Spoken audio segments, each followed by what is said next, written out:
Hello everyone. Welcome back to Medicology Nursing Services. आप सभी साथियों का आपके अपने YouTube channel Medicology Nursing Services में फिर से स्वागत है। चलिए, हम डील कर रहे थे प्रीवियसली क्लास में जो भी आपका एग्ज़ाम होने वाला है एमपीएएसबी ग्रुप 5 नर्सिंग ऑफिसर्स का जो एग्ज़ाम है आपका 25 ऑफ जून को पॉसिबल है होने के 100% चांसेस है। उसी के देखते हुए, उसी को कंसिडर करते हुए हम आपके लिए क्लास कंडक्ट करवा रहे हैं और अभी तक हमने आपके 16 से 18 क्लासेस कंप्लीट करवा दिया है। आप यूट्यूब पे प्लेलिस्ट के रूप में देख सकते हो सारी क्लासेस। बिफोर एग्ज़ाम आप ज़रूर देख के जाइएगा। प्रीवियसली ईयर भी मैंने बहुत सारा क्लासेस आप सभी लोगों के लिए कंडक्ट करवाया था और मेनी ऑफ द क्वेश्चंस पे उसमें से ही आपको देखने को मिले थे। तो आई होप जब भी आपका एग्ज़ाम हो आपका, उससे पहले आप यूट्यूब का सारा क्लासेस एक बार वॉच करके चले जाइएगा। नीचे डिस्क्रिप्शन में भी सारा क्लासेस आपको मेंशन कर दूंगा, वहाँ से भी आप क्लिक करके देख सकते हैं। ठीक है। और हमारा जो क्लास आज का रहने वाला है प्रीवियसली ईयर के क्वेश्चन पेपर के कंटिन्यूशन में रहने वाला है। कहाँ से क्वेश्चन पूछता है, लेवल ऑफ द एमसीक्यू क्या होता है, कैसे क्वेश्चन को डील करना है, ठीक है, कहाँ से ज़्यादा क्वेश्चन आते हैं, कंप्लीट में वीडियो में अंदर सब कुछ बताने वाला हूँ। तो वीडियो में आप लास्ट तक बने रहिएगा। और यदि आप चैनल पे नए आए हैं तो चैनल को ज़रूर ही सब्सक्राइब कर लीजिएगा, क्योंकि नर्सिंग प्रोफेशन से रिलेटेड हर एक अपडेट, लाइक जैसे क्लास हुआ, वैकेंसी का अपडेट हुआ और कुछ भी नर्सिंग प्रोफेशन से रिलेटेड जो भी अपडेट्स आता है वो आपको हमारे चैनल के माध्यम से बता दिया जाता है। तो बिना किसी टाइम डिले के बढ़ते हैं हमारी क्लास की ओर।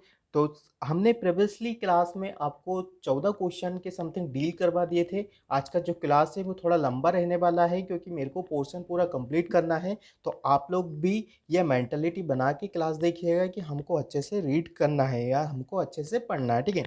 तो आज का हमारा जो क्वेश्चन रहने वाला है क्या है, principle of the veracity refers to. ठीक है। तो यहाँ पे जो क्वेश्चन पूछा गया है वो आपसे किस लेवल का पूछा गया है कि प्रिंसिपल ऑफ द वेरासिटी किससे बोला जाता है। ठीक है। डूइंग गुड, ठीक है, तो टेलिंग द ट्रूथ, ठीक है, keeping a committed, the being faithful, ठीक है, वही बात करें डू नॉट हार्म। ठीक है। तो ये क्वेश्चन आपका फंडामेंटल ऑफ द नर्सिंग के रिलेवेंट क्वेश्चन पूछा गया है। ठीक है। तो यहाँ पे पूछा गया है प्रिंसिपल ऑफ द वेरासिटी का मतलब क्या होता है। ठीक है। टेलिंग द ट्रूथ, ठीक है, इसका मतलब होता है टेलिंग द ट्रूथ। ठीक है। इस टाइप से क्वेश्चन पूछा जाता है। ठीक है। इसमें से स्टूडेंट्स एक ना एक क्वेश्चन इस टाइप से लैंग्वेज बना के जरूर पूछा जाएगा। आने वाले कुछ समय में आपसे एग्जाम में इस टाइप से क्वेश्चन भी पूछा जाता है। ठीक है। कुछ इस टाइप से जो क्वेश्चन आपसे पूछे जाते हैं जिसमें टोट होता है, इंटेंशनल टोट होता है, अनइंटेंशनल टोट होता है, ठीक है, नेग्लिजेंस होता है, माल प्रैक्टिस होता है, ठीक है, ब्रीच ऑफ द ड्यूटी होता है। ठीक है। ये सारी चीज़ें आपको पता होना चाहिए। आने वाले एग्ज़ाम में आपके 25th जो एग्ज़ाम होने वाला है उसमें इसमें से एक ना एक लैंग्वेज या एक ना एक डेफिनेशन आपसे पूछ लिया जाएगा। तो मेक श्योर जब भी आपका एग्ज़ाम हो ये चीज़ें अच्छे से रीड आउट करके जाइएगा। ठीक है। आपको मैं यहाँ पे थोड़ा रिव्यू करवा देता हूँ कि किसको क्या बोला जाता है। ठीक है। सबसे पहले बात कर लेते हैं हम टोट। ठीक है। जो टोट होता है, ठीक है, हम क्या करते हैं कि सिविल रॉन्ग कमिटेड करते हैं जिसमें हम पेशेंट को क्या बोलते हैं राइट्स वगैरह को फॉलो करते हैं। ठीक है। जिसमें दो टाइप से आपको टोट्स देखने को मिलते हैं। हम तो एक इंटेंशनली टोट हो सकता है या एक अनइंटेंशनली टोट हो सकता है। ठीक है। वही बात करें हम इंटेंशनली टोट। ठीक है। कभी कभी क्वेश्चन कैसा पूछा जाएगा कि बीच all the intentionally taught accept करके। ठीक है। तो मेक श्योर आप ये इस चीज़ के लिए भी प्रिपेयर रहेंगे तो आप एग्जाम में अच्छे से पुटअप कर सकते हो हमारा आंसर। ठीक है। बात करें हम इंटेंशनली टोट, इसमें क्या क्या आता है। सबसे पहले बात करें कि इंटेंशनली टोट में क्या क्या चीज़ें देखने को मिलती है। फॉल्स इम्प्रोसमेंट देखने को मिलता है। ठीक है। ठीक है। फॉल्स इम्प्रोसमेंट देखने को मिलता है। ठीक है। वही बात कर ले हम असल्ट देखने को मिलता है, बैटरी देखने को मिलता है। ठीक है। ये सारी चीज़ें आपको इसमें देखने को मिलती है। ठीक है। इंटेंशनली टोट है। ठीक है। मतलब कोई जानबूझकर ये चीज़ें आपके साथ करता है या आप पेशेंट के साथ करते हो या कलीग्स के साथ करते हो या जो भी आपका स्टाफ है या हॉस्पिटल आपके साथ करता है तो वो सारी चीज़ें इसमें आती है। ठीक है। अनइंटेंशनली टोट क्या होता है, लाइक जैसे नेग्लिजेंस हो गया। ठीक है। आपका बहुत ज़्यादा मरीज है, पेशेंट है, ठीक है, आपके बोर्ड में और आप पर्टिकुलरली पेशेंट पे ध्यान नहीं दे पा रहे हो। ठीक है। वो चीज़ें किस में आती है, अनइंटेंशनली टोट में आती है। किस में आती है, अनइंटेंशनली टोट में आती है। ठीक है। माल प्रैक्टिस क्या होगा, आप रॉन्गफुली किसी प्रोसीजर को कर रहे हो, आपको उसको प्रॉपर तरीके से नॉलेज नहीं है, then you are doing the procedure wrongfully, तो वो किस में आएगा, आपका माल प्रैक्टिस में आएगा। ठीक है। मतलब गलत तरीके से चीज़ों को हम करना है। ठीक है। ब्रीच ऑफ द ड्यूटी क्या होता है, ठीक है, गलत तरीके से करना, ठीक है। किस में होता है ये, किस में देखने को मिलता है, अब्सेंट और प्रेजेंट रहता है। ब्रीच ऑफ द ड्यूटी मतलब अपनी ड्यूटी प्रॉपर तरीके से नहीं करना, किस में आता है आपका, ब्रीच ऑफ द ड्यूटी में आता है। जैसे क्या, मैं आपका एक सिंपल सा इसके ब्रीच ऑफ द ड्यूटी का एग्जांपल दे देता हूँ। जैसे आपका ड्यूटी हुआ, कितना हुआ ड्यूटी, मान के चलिए आपका 8 PM का होता है, ठीक है। 8 PM का होता है, आप 7 बजे या 8 बजे हॉस्पिटल आ जाते हो, देन आप 11 बजे घर भाग जाते हो, देन 2 बजे वापस आ जाते हो, देन थर्न लगा के आप अपने घर चले जाते हो। तो that is called as a breach of the duty, ठीक है। तो ये चीज़ें हैं, आपको लैंग्वेज बना के प्रॉपर तरीके से इसके रिगार्डिंग एक ना एक क्वेश्चन जरूर पूछा जाएगा, ठीक है। इस टाइप से आपसे जरूर क्वेश्चन पूछा जाएगा, ठीक है। बात कर लेते हैं हम और किस किस का होता है, इंटेंशनल टोट का, ठीक है। ये चीज़ें तो मैंने आपको बता दी, अनइंटेंशनल टोट है, ठीक है। आपको ये चीज़ें नहीं आती, फिर भी ये चीज़ें देखने को मिलती है, ठीक है।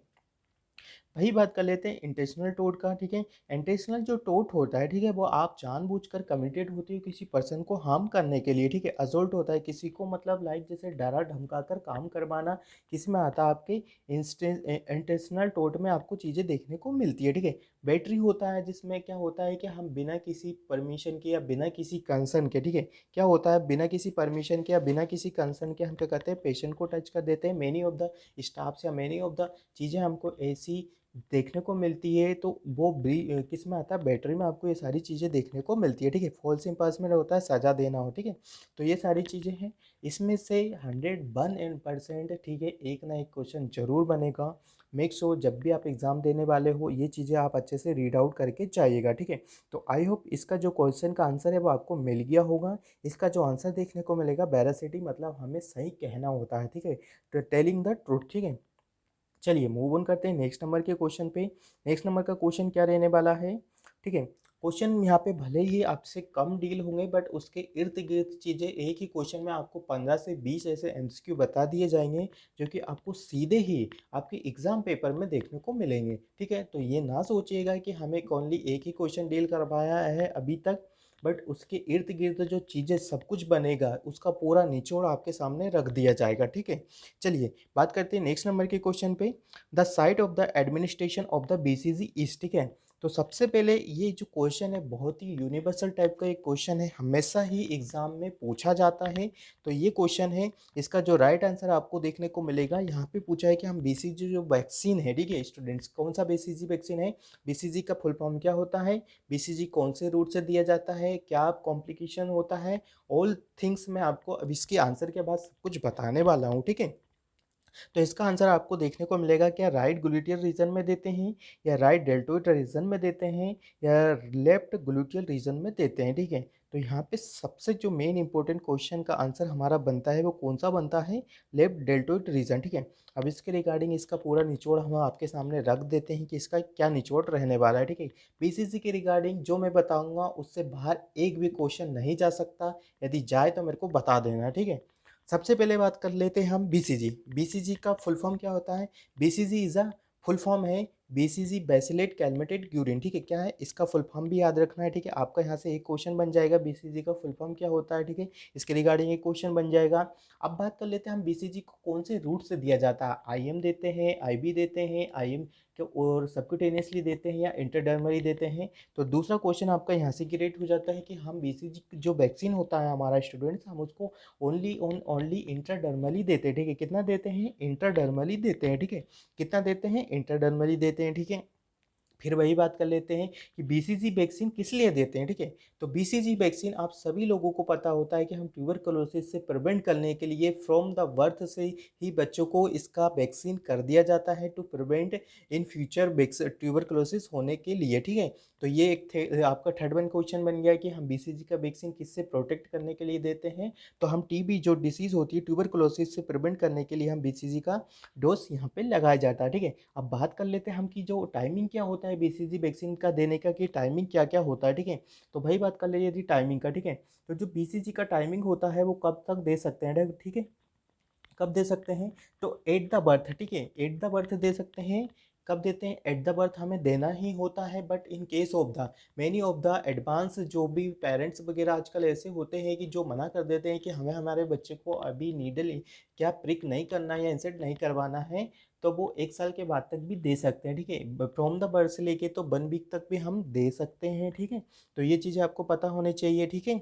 1 ईयर तक भी दे सकते हैं, और जो एट द बर्थ जो टाइमिंग होता है फ्रॉम बर्थ से लेके तो 1 वीक, ठीक है, वहाँ मतलब 1 मंथ, ठीक है, 4 वीक आ जाता है आपका, उसमें 1 मंथ आपका काउंट हो जाएगा। तो उस टाइम ऑफ पीरियड में हम बीसीजी का वैक्सीन दे सकते हैं। यदि हम 1 मंथ से लेके कितना, फ्रॉम द बर्थ से लेके तो 1 मंथ तक दे रहे हैं, तो हम इसका जो डोज होगा स्टूडेंट्स वो कितना होगा, 0.05 ml हम इसका डोज बच्चों को देंगे, ठीक है, इतना सीरीज में पुट करेंगे और इतना सीरीज के हम दे देंगे, ठीक है। ठीक है, वही बात कर लेते हैं, यदि हम बीसीजी का वैक्सीन 1 ईयर तक दे रहे हैं तो हमें इसका डोज कम कर देना है, ठीक है, इसका डोज कम कर देंगे, देन उसके बाद आपको क्या होगा, इसका डोज 0.5 ml ही देना है, ठीक है, सबक्यूटेनियसली देना है। आप फिर एक और क्वेश्चन बनता है कि हम जो बीसीजी वैक्सीन का हम जो वैक्सीन देते हैं हम इसको डाइल्यूट किस में करते हैं, ठीक है, आरएल में करते हैं, डेक्सट्रोज में करते हैं, डीएनएस में करते हैं, डी10 में करते हैं, किस में करते हैं, तो you should give the right answer only NS, ठीक है। नॉर्मल सलाइन एक ऐसा सलाइन होता है जो कि आइसोटोनिक होता है, ठीक है, कौन सा होता है, आइसोटोनिक होता है, जिसकी ऑस्मोलैरिटी आपके बॉडी फ्लूइड के ऑस्मोलैरिटी की इक्वलिटी होती है, ठीक है। तो हमको वही चीज़ें देखना है, इसके लिए हम कौन सा यूज़ करते हैं, तो हम नॉर्मल सलाइन इसके लिए हम यूज़ करते हैं, ठीक है। तो आई होप यहाँ से आपकी चीज़ें क्लियर हो गई होगी। फिर एक और क्वेश्चन बनता है बीसीजी के रिगार्डिंग कि इसका जो स्कार फॉर्मेशन होता है, बीसीजी एक परमानेंट स्कार फॉर्म आपको डेवलप करके देता है, ठीक है। तो इससे आपको आइडेंटिफाई होता है कि जो आपका वैक्सीन होता है वो सही जगह पे आपको इनपुट हुआ है या नहीं हुआ, ठीक है। तो स्टूडेंट्स, यहाँ से आपके कम से कम 15 से 20 क्वेश्चन बीसीजी के रिगार्डिंग पूरे कंप्लीटली आप लोगों ने यहाँ पे रीड कर लिया है। मेक श्योर आपके सारे क्वेश्चन यहाँ पे कंप्लीट हो गए होंगे, ठीक है। फिर इसके बाद बहुत सारे ऐसे जो बात करें हम, बीसीजी हो गया, ये तो मैंने एक बीसीजी का बता दिया क्योंकि क्वेश्चन में आया हुआ था, ठीक है। बट इसके साथ मैं आपको बता देता हूँ कि आपको इम्यूनाइजेशन बहुत अच्छे से रीड करके जाना है एग्जाम में, ठीक है। किस क्या रीड करके जाना है, आई रिपीट अगेन कि आपको इम्यूनाइजेशन जो शेड्यूल हुआ है, ठीक है, इम्यूनाइजेशन जो चार्ट है उसको अच्छे से रीड करके जाना है, ठीक है। कब आप हेपेटाइटिस बी देते हो, ठीक है, ओपीबी कब देते हो, ओपीबी कब देते हो, रोटा वायरस किस लिए देते हैं, पेंटावेलेंट वैक्सीन में कौन कौन सा वैक्सीन होता है जो इसमें आता है, ठीक है, डीपीटी क्या होता है, मीजल्स कब लगाया जाता है, ठीक है, डीपीटी का बूस्टर कब लगाया जाता है। एग्जामिनर जो है, आजकल कम्युनिटी वाले क्वेश्चन भी आपसे बहुत पूछे आ रहे हैं, तो उसके रिगार्डिंग भी आप अच्छे से अच्छे चीज़ें पढ़ के जाइएगा। आपको किसी भी प्रकार का कोई भी रिग्रेट नहीं होना चाहिए एग्ज़ाम में। जब आप एग्ज़ाम देने जा रहे हो, कंप्यूटर स्क्रीन के सामने बैठो, तो आपको ये लगना चाहिए कि मैं सब पढ़ के आया हूँ और एग्ज़ामिनर जो भी पूछेगा मैं उसका बहुत अच्छी तरीके से आंसर दे दूँगा, ठीक है। तो आपको पता होना चाहिए कि हेपेटाइटिस कब लगता है, ठीक है। मैं कुछ आपको रिव्यू कर देता हूँ। हेपेटाइटिस जो बी वैक्सीन होता है, ठीक है, ये भी हम एट द बर्थ लगाते हैं। ओपीवी होता है जो ओरल पोलियो वैक्सीन होता है, ये भी हम कब लगाते हैं, एट द बर्थ लगाया जाता है, ठीक है, एट द बर्थ लगाया जाता है, ठीक है। तो ये 3 वैक्सीन होती है, हम एट द बर्थ लगाए जाते हैं, ठीक है। कब लगाए जाते हैं, एट द बर्थ लगाए जाते हैं। जो सबसे इंपॉर्टेंट होती है नर्सिंग रोल, ठीक है, हमारे क्वेश्चन में जो हमसे एग्जामिनर जो पूछता है ना, हमेशा हमसे हमारे क्वेश्चन के रिगार्डिंग और हमसे nursing role, nursing intervention, nursing care पूछता है, ठीक है, नर्सिंग प्रायोरिटी पूछता है, ठीक है, और हम बन जाते हैं डॉक्टर, ठीक है। तो हमें हमारा अच्छी तरीके से पता होना चाहिए, ठीक है। अब यहाँ पे कभी कभी आपसे पूछ लिया जाएगा कि हेपेटाइटिस जो वैक्सीन होता है, ठीक है, कितने विद इन हावर्स या विद इन टाइम के अंदर देना होता है। यदि आप बच्चों को नहीं दे पा रहे हो एट द बर्थ, तो हम उसको 24 आवर्स के बीच में हम उसको दे सकते हैं, ठीक है। कितना डोज देंगे, 0.5 ml देंगे। और सबसे मेन इंपॉर्टेंट होती है बीसीजी वैक्सीन कौन से, सॉरी, हेपेटाइटिस जो वैक्सीन है वो कौन से रूट से दिया जाता है, तो आपको ये चीज़ें भी पता होना चाहिए। बीइंग अ नर्स, ठीक है, तो आईएम देते हैं हम, ठीक है, क्या देते हैं, आईएम देते हैं, ठीक है। बात कर ले oral polio vaccine, oral polio vaccine आपको 2 ड्रॉप्स देना होता है। रूट पूछे तो ओरल देना होता है, ठीक है, ये भी आपको पता होना चाहिए, ठीक है। वही बात कर लेते हैं हम अब रोटा वायरस का, ठीक है, किसका बात कर लेते हैं, रोटा वायरस का होता है। रोटा वायरस के 3 डोज लगाते हैं, ठीक है, 6 वीक पे लगता है, 10 वीक्स पे लगता है एंड 14 वीक्स पे लगता है, ठीक है। वही बात कर ले हम रोटा वायरस का, ये भी किससे देता है, और route of the rotavirus यदि पूछा जाता है, ठीक है, क्या route of the rotavirus आपको ओरल देखने को मिलता है, ठीक है, कितना देखने को मिलता है, ओरल देखने को मिलता है, ठीक है। तो आई होप यहाँ से चीज़ें क्लियर होगा। देखो स्टूडेंट्स, बताने के लिए तो बहुत सारी चीज़ें हैं, बट मैं उसमें नहीं चाह रहा हूँ, ओनली मैं आपको एग्जाम के तरीके से जो चीज़ें पूछी जाती है वही मैं आपको बताना चाहता हूँ, ठीक है। पेंटावेलेंट वैक्सीन का पूछा जाएगा आपसे, ठीक है, पेंटावेलेंट वैक्सीन का भी सेम है। 6 से लेके 6, 10, 14 आपको ऐसे याद रखना है, ठीक है, 6, 10, 14 याद रखना है, और इसका रूट भी आपको आईएम देखने को मिलता है, ठीक है। अब बात करें पेंटावेलेंट वैक्सीन में कौन कौन सी वैक्सीन आती है, ठीक है, मैं बता रहा हूँ। डीपीटी आता है आपका, हेपेटाइटिस आता है, ठीक है, और कौन सा आता है, और डीपीटी आता है, हेपेटाइटिस आता है, जिसमें 5 टाइप की आपकी वैक्सीन का कॉम्बिनेशन होता है, ठीक है। और इस टाइप की वैक्सीन आपको देखने को मिलती है, ठीक है। पहले सब वैक्सीन को अलग अलग लगाया जाता है, बट अब गवर्नमेंट ऑफ इंडिया ने क्या करा है कि सारी वैक्सीन को क्या करा है, कॉम्बिनेशन बना के पेंटावेलेंट वैक्सीन के रूप में बच्चों को दिया जाता है, ठीक है। वही बात कर ले मीजल्स का होता है, जो मीजल्स का डोज बहुत इंपॉर्टेंट होता है। इसी के साथ आपको विटामिन ए की चीज़ें भी याद रखना है, ठीक है। कि क्या रखना है, विटामिन ए। जो मीजल्स होता है, ठीक है, स्टूडेंट्स कौन सा होता है, मीजल्स, ठीक है। मीजल्स और आपको विटामिन ए दोनों को कंपेरेटिवली स्टडी करना होता है, क्योंकि ये 9 मंथ पे दिया जाता है, ठीक है। और जो सबक्यूटेनियसली दिया जाता है, सबसे इंपॉर्टेंट चीज़ है कि हमें जो वैक्सीन पढ़ाया जाता है उसका हमें क्या होना चाहिए, इसका रूट हमेशा हमें अच्छी तरीके से याद होना चाहिए। मीजल्स का रूट हमेशा ध्यान रखना है कि कौन सा होता है, सबक्यूटेनियसली, ठीक है। सबक्यूटेनियसली दिया जाता है, ठीक है। तो ये चीज़ें भी आप अच्छे से रीड आउट करना चाहिए, ठीक है। विटामिन ए का भी इसी के साथ पढ़ना है, क्योंकि ये जो विटामिन ए होता है ये भी 9 मंथ में हम बच्चों को स्टार्ट करते हैं, ठीक है।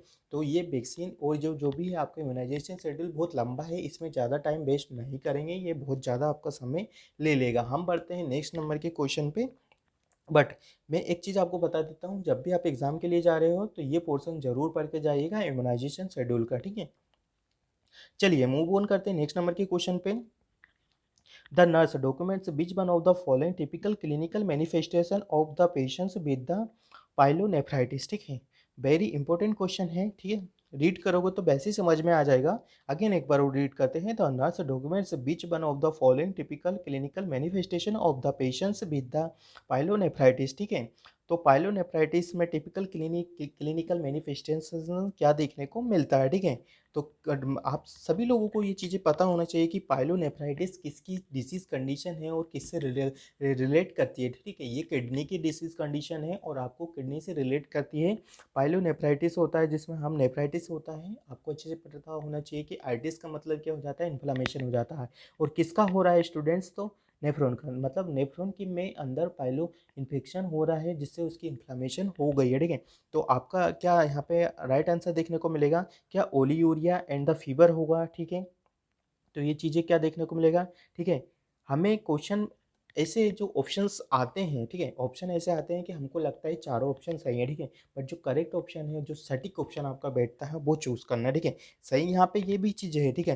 Pain in the McBurney point तो ये नहीं होता है, ये आपको अपेंडिसाइटिस में देखने को मिलता है, तो यहाँ से आप इसको एलिमिनेट कर सकते हो। Suprapelvic pain and the frequency of the urination, ठीक है। फ्रीक्वेंसी ऑफ द यूरिनेशन नहीं होगा, ठीक है, ये भी चीज़ें नहीं देखने को मिलती है, ठीक है। फीवर रहेगा आपके साथ, क्योंकि फीवर क्यों रहेगा, ठीक है। फीवर इसलिए रहेगा क्योंकि आपको वहाँ पे इन्फ्लेमेशन हुआ, इन्फेक्शन हुआ, जिसकी वजह से आपकी बॉडी का रिस्पॉन्स आएगा और देन फीवर आपको देखने को मिलेगा, चिल देखने को मिलेगा और फ्लैंक रीजन में आपको पेन देखने को मिलेगा। अभी ये पेन होता है जो फ्लैंक रीजन में होता है वो किडनी का मैनिफेस्टेशन में होता है, क्लिनिकल साइन एंड सिम्टम्स में देखने को मिलता है। यदि पूछा जाता है तो किडनी का जो clinical sign and symptoms main होता है वो फ्लैंक रीजन में आपको बैक साइड में, लोअर साइड में, वहाँ पे आपको पेन देखने को मिलेगा फ्लैंक रीजन में, मतलब खाली जगह में इस टाइप का आपका पेन देखने को मिलेगा। जो वर्टिब्रा होते हैं उसके साइड में यहाँ पे आपको पेन देखने को मिलता है, ठीक है। तो ये चीज़ें आई होप आपको ये क्लियर भी हो गया होगा कि इस टाइप से क्वेश्चन पूछा जा सकता है, ठीक है। रीनल सिस्टम भी इंपॉर्टेंट है, उसके रिगार्डिंग भी देख लीजिए, क्वेश्चन पूछ लिया है आपसे। तो एनाटमी भी बहुत इंपॉर्टेंट है, हमको पता होना चाहिए कि कहाँ पे क्या चीज़ें सिचुएटेड होती है, ठीक है। चलिए मूव ऑन करते हैं नेक्स्ट नंबर के क्वेश्चन पे। इसमें एक चीज़ बहुत अच्छी है, देखे रखिए, मैं आपको बता देता हूँ कि ये वाला, ठीक है। Pain in the McBurney points, ठीक है। पेन, ये जो pain in the McBurney points होता है ये आपको अपेंडिसाइटिस में देखने को मिलता है, ठीक है। कभी कभी क्वेश्चन आए तो आप इसको चीज़ों को भी ध्यान रखिएगा कि पेन हमको कहाँ देखने को मिलता है। तो जो पेन होता है वो हमारे मैकबर्नी पॉइंट्स में देखने को मिलता है। किसका देखने को मिलता है, अपेंडिसाइटिस का पेन देखने को मिलता है। चलिए स्टूडेंट्स मूव ऑन करते हैं नेक्स्ट नंबर के क्वेश्चन पे। Which of the following is a not extra pyramidal syndrome, ठीक है। ईपीएस, ठीक है। ईपीएस क्या होता है, एक्स्ट्रा पेरिमिडल सिंड्रोम होता है, ठीक है।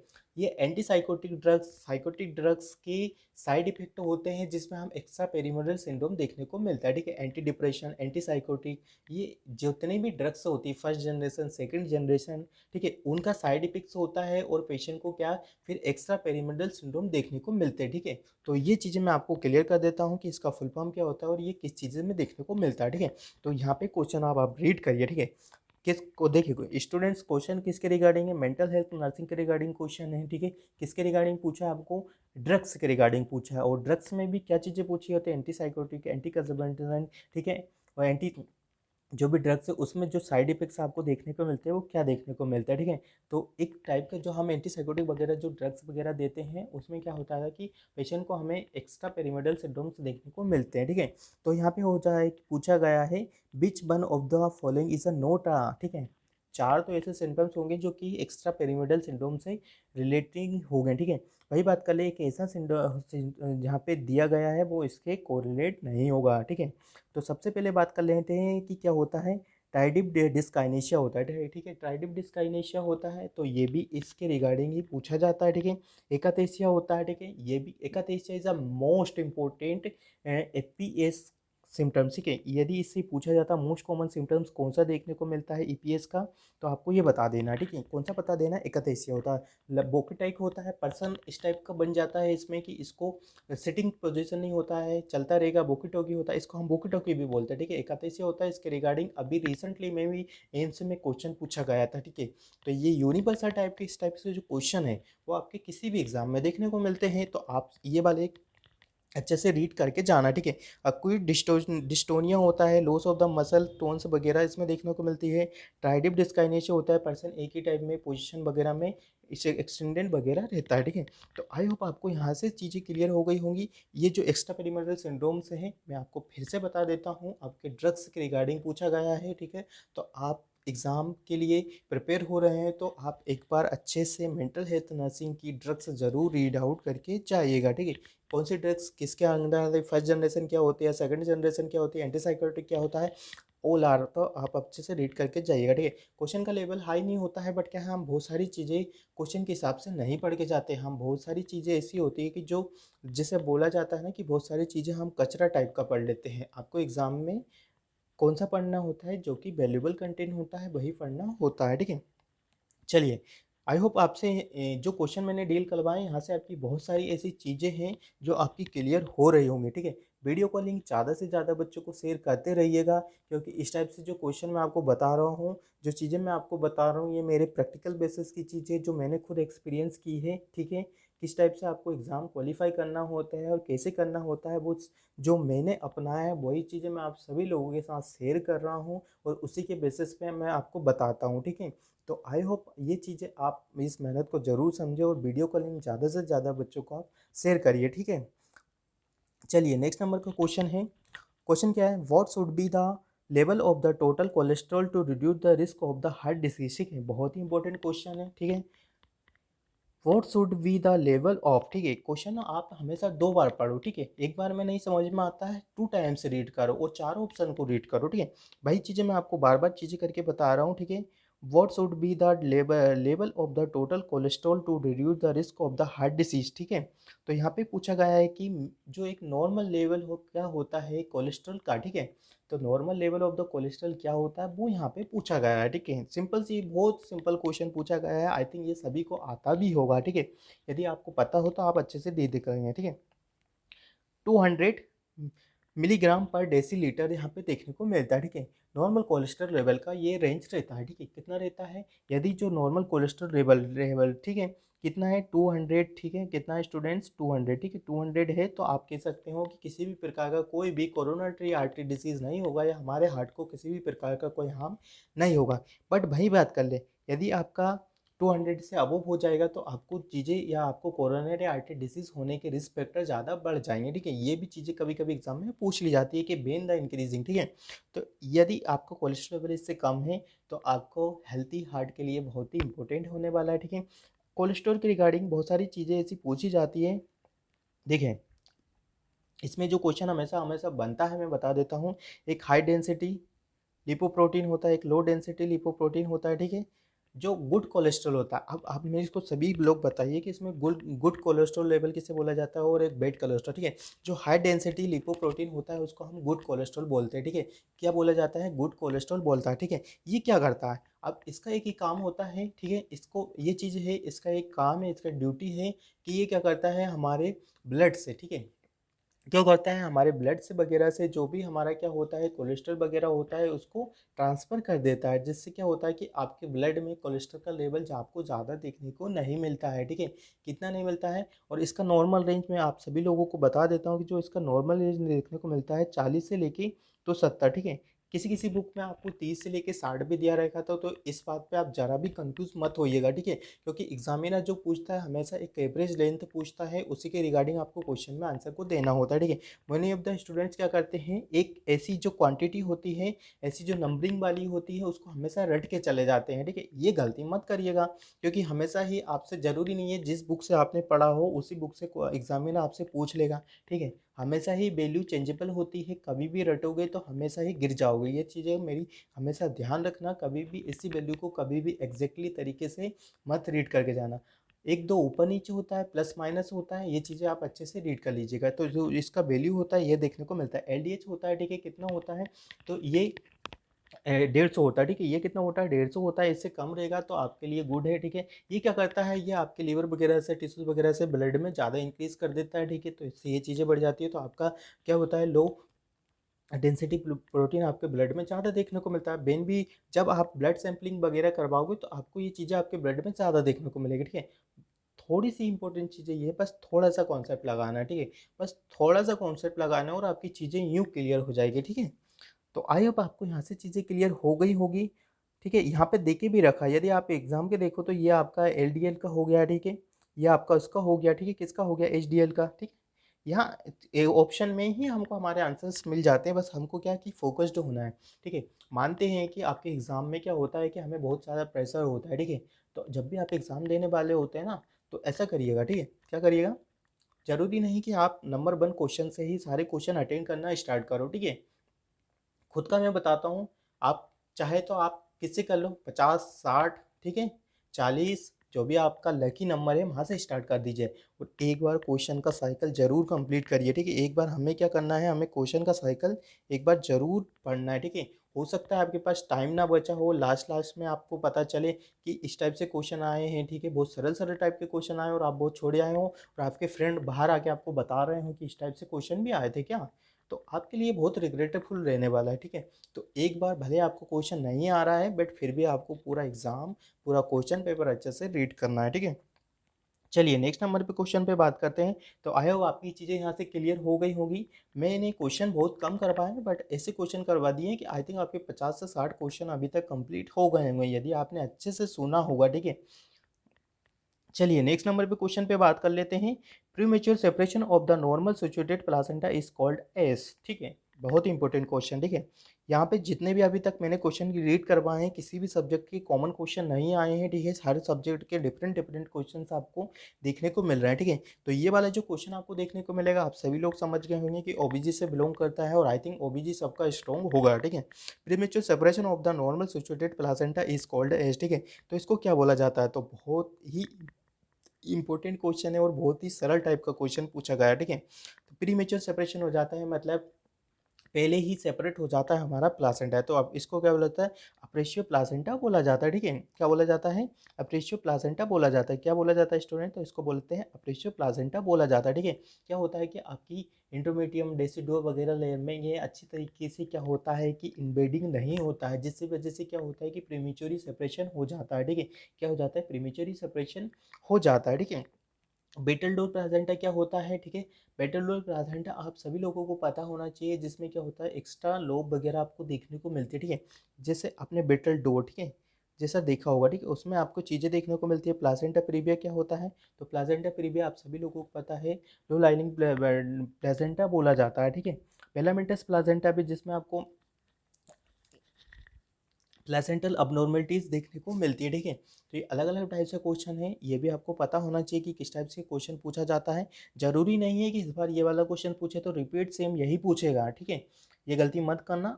क्वेश्चन पूछा है मतलब इसके जो टॉपिक है, टॉपिक इंपॉर्टेंट है, ठीक है। टॉपिक इंपॉर्टेंट है, आपको ये टॉपिक हमेशा अच्छे से रीड करना, ठीक है। अप्रोसिव प्लासेंटा, ठीक है, बेलामेंटस प्लासेंटा, ठीक है। और कौन सा होता है, बेटल डोर प्लासेंटा, मतलब प्लासेंटा की अबनॉर्मलिटीज आपसे पूछा गया है, ठीक है। तो ये चीज़ें आपको पता होना चाहिए। प्लासेंटा प्रीविया क्या होता है, ठीक है।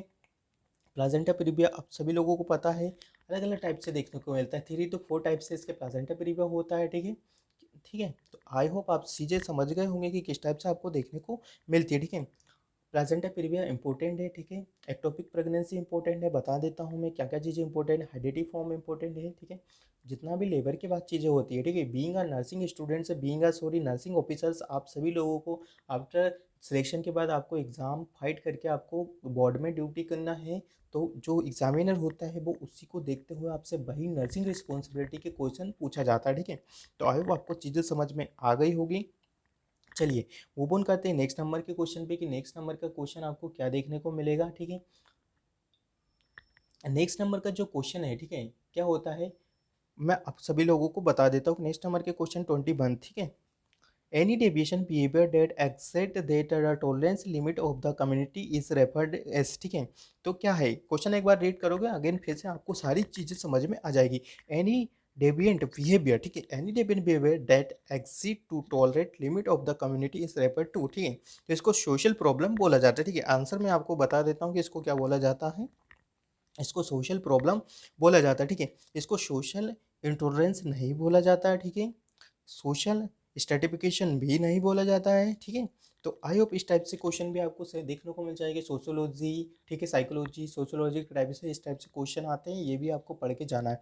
प्रीवियसली क्लास मैंने सोशोलॉजी के रिगार्डिंग प्रीवियसली क्लास मैंने डील करवाई है, उसको अच्छे से रीड करके जाना है एग्जाम में, ठीक है। यूट्यूब पे आपको फ्री ऑफ कॉस्ट वो क्लास भी देखने को मिल जाएगा, ठीक है। चलिए मूव ऑन करते हैं नेक्स्ट नंबर पे क्वेश्चन पे कि नेक्स्ट नंबर का जो क्वेश्चन है वो क्या रहने वाला है। 22 नंबर का क्वेश्चन है, विच of the following statement is correct about the dissociative convulsion, ठीक है। तो यहाँ पे क्या पूछा गया है कि which one is a correct, ठीक है, किसके रिगार्डिंग है, डिसोसिएटिव कन्वल्सन, ठीक है। टंग बाइट, ठीक है। अब सिंपल सी चीज़ें हैं, यहाँ पे आपसे एक चीज़ें पूछी है कि डिसोसिएटिव कन्वल्सन क्या होता है, ठीक है। तो टंग बाइट होगा क्या, is a common in dissociative convulsion, तो टंग बाइट नहीं देखने को मिलता है, ठीक है। Post ictal convulsion is a present in the dissociative, नहीं ये भी गलत होगा, ठीक है। Neurological sign are absent in the dissociative convulsion में, ठीक है। तो ये राइट आंसर देखने को मिलेगा, ठीक है। जो भी डिसोसिएटिव कन्वल्सन होता है, ठीक है, हमसे ही समझ में आ जाना चाहिए। डिसोसिएटिव कन्वल्सन मतलब न्यूरोलॉजिकल जो साइन होते हैं वो अपसेंट रहेंगे। एसोसिएटेड जो कन्वल्सन होता है उसमें आपके न्यूरोलॉजिकल जो साइट होते हैं वो आपको प्रेजेंट देखने को मिलेंगे, ठीक है। तो आई होप आपको साथ से चीज़ें क्लियर हो गई होगी। चलिए नेक्स्ट नंबर की जो क्वेश्चन है वो 23 नंबर का क्वेश्चन है, ठीक है। तो I source of income in budgeting term is called as, तो इसको रेवेन्यू बोला जाता है, ठीक है। क्या बोला जाता है, रेवेन्यू। अगेन किसका नंबर का क्वेश्चन है ये, आपके मैनेजमेंट के रिगार्डिंग का क्वेश्चन पूछ लिया गया अगेन, ठीक है। क्या बोला जाता है, सोर्स ऑफ द इनकम, ठीक है। Source of the income, income किस में देखने को मिलता है, ठीक है। केस होगा क्या, रेवेन्यू होगा क्या, प्रॉफिट होगा क्या, या कैपिटल होगा क्या। नहीं, तो सोर्स ऑफ द इनकम जब भी होता है, इनकम होता है, यदि आप अच्छी तरीके से देखते हो या यदि आप और कुछ भी चीज़ें यूज़ करते हो तो आपका रेवेन्यू देखा जाता है। किसी भी कंपनी का क्या देखा जाता है, इनकम के बेसिस पे उसका रेवेन्यू देखा जाता है। इन प्रोस्पेक्टिव वे में इसका रेवेन्यू आने वाले 10 ईयर्स या 5 ईयर्स में कितना हो सकता है, तो वो चीज़ें भी देखी जाती है, ठीक है। तो ये चीज़ें भी आपके हॉस्पिटल के रिगार्डिंग पूछी जाती है, तो आई होप ये चीज़ें भी आप सभी लोगों को पता होना चाहिए। 24th नंबर का क्वेश्चन है स्टूडेंट्स, क्या पूछा गया है, द रिपीटेड इनवॉलेंट्री और the intentional passage of the faeces in the inappropriate place is called as, ठीक है। बहुत ही अच्छा क्वेश्चन है, ठीक है, अच्छे से रीड करिए, वैसे ही समझ में आ जाना है, ठीक है। द रिपीटेड, ठीक है, क्या है, द रिपीटेड इनवॉलेंट्री और the intentional passage of faeces in the inappropriate place is called as, ठीक है। मतलब इनवॉलेंट्री है, इनअप्रोप्रिएटेड है और इन कभी भी हो सकते हैं, मतलब टाइम नहीं देखेगा, ठीक है। तो ये चीज़ें किस में आती हैं, इसको एन्यूरेसिस बोलते हैं क्या, ठीक है। तो आप सभी लोगों को पता है एन्यूरेसिस किसे बोला जाता है। सेम चीज़ें हैं, सेम चीज़ें हैं, बट किस में देखते हैं, मतलब यूरिन पास होता है, ठीक है, उसके लिए ये चीज़ें होती है, ठीक है। ब्रोक्सिन कैसे बोला, नहीं। सोमेला एम्बुलेंस मतलब नींद में चलना है, ठीक है। कोई पर्सन रहता है जिसको साइकोलॉजिकल डिसऑर्डर रहता है, मेनी ऑफ द ऐसे रहते हैं जो बचपन में बहुत सारे बच्चे नींद में ही चलने लगते हैं, ठीक है। तो उसको सोमना एम्बुलिज्म बोला जाता है, ठीक है। इनको पेरेसिस, ठीक है, इसको क्या बोला जाता है, इनको पेरेसिस बोला जाता है, ठीक है, जिसमें involuntary passes of the faeces होगा, ठीक है। दो चीज़ें होती हैं, एन्यूरेसिस होता है, इनको पेरेसिस होता है। एन्यूरेसिस में यूरिन का होता है और इसमें आपका स्टूल वगैरह या फीसेस का देखने को मिलता है, ठीक है। तो आई होप यहाँ से आपकी चीज़ें क्लियर हो गई होगी। मेक श्योर आपकी चीज़ें यहाँ से भी क्लियर हो गई होंगी, ठीक है। चलिए स्टूडेंट्स, तो आज मैंने आपके साथ में ऐसे क्वेश्चन डील करवाए हैं, आई थिंक आपको पसंद आए होंगे और आपको वीडियो पसंद आया या क्लासेस अच्छे से समझ में आया होगा तो अपने कमेंट बॉक्स ज़रूर कमेंट में या अपने रिव्यू ज़रूर पुटअप करिएगा, मेक श्योर मैं और इसमें भी और अच्छे से एफर्ट लगा पाऊँगा और अच्छे से आपके साथ चीज़ों को बता पाऊँगा, ठीक है। आप अपने रिव्यू ज़रूर दीजिएगा, फीडबैक ज़रूर पुटअप करिएगा और सबसे इम्पोर्टेंट चीज़ ये है कि आपको अपना स्टडी अच्छे से मेंटेन और वेल प्रिपेयर होकर करना है, ठीक है। आपके पास यही टाइम होता है अच्छे से करने का, ठीक है। ये सोच के चलिएगा जब आपने एडमिशन लिया था नर्सिंग में तो किस बेसिस पे लिया था, आगे चल के क्या करना था, क्या प्राइवेट में ही घिसाना था या एक अच्छी नौकरी पाकर हमें वेल सेटल होना था, ठीक है। तो ये चीज़ें माइंड में लेके आइएगा, ऑटोमेटिकली आपके मोटिवेशन और हाई हो जाएंगे, ठीक है। तो वीडियो कॉलिंग ज़्यादा से ज़्यादा बच्चों को शेयर करिएगा और अभी तक किसी ने एग्जाम पेपर नहीं लिए हैं तो एग्जाम पेपर मेडिकोलॉजी नर्सिंग सर्विसेज से नीचे डिस्क्रिप्शन में नंबर मिलेगा, वहाँ से मैसेज कर देना है और free of cost exam paper भी हम आपको दे देंगे, ठीक है। किसी भी प्रकार की कुछ भी प्रॉब्लम होती है किसी भी स्टूडेंट को, according to study, according to nursing profession, वो हमें मेडिकोलॉजी नर्सिंग सर्विसेज पे बता सकता है। उसकी प्रॉब्लम का सॉल्यूशन करने की ट्राई 100% होते हैं हमारे यहाँ, ठीक है। तो वीडियो कॉलिंग ज़्यादा से ज़्यादा बच्चों को शेयर कर दीजिएगा। स्टडी रिगार्डिंग कुछ भी दिक्कत हो तो प्लीज़ बता दीजिएगा। और न्यू व्हाट्सअप ग्रुप आप सभी लोगों के लिए बनाया है क्योंकि आप सभी लोगों का प्यार इतना आया है कि मेरा जो व्हाट्सअप ग्रुप है वो एक फिल हो गया है, ठीक है। तो नेक्स्ट मैंने व्हाट्सअप ग्रुप भी सेकंड बना दिया है, उसका डिस्क्रिप्शन में लिंक दे दूंगा, वहाँ से आप ज्वाइन हो जाइएगा, वहाँ पे भी आपको सारी इन्फॉर्मेशन मिलती रहेगी। तो thank you so much guys, keep watching us. Video का लिंक ज़्यादा से ज़्यादा बच्चों को शेयर कर दीजिएगा और अच्छे से स्टडी करना है, ठीक है। आपका जो एग्ज़ाम है वो 25 जून को हो जाएगा। एडमिट कार्ड भी आपके 17 से लेके तो 20 तारीख के बीच में देखने को मिल जाएगा, ठीक है। तो मिलते हैं न्यू क्लास के साथ, जब तक आप अच्छे से स्टडी करिएगा। वीडियो का लिंक ज़्यादा से ज़्यादा बच्चों को शेयर कर दीजिएगा। Thank you so much guys, keep watching us.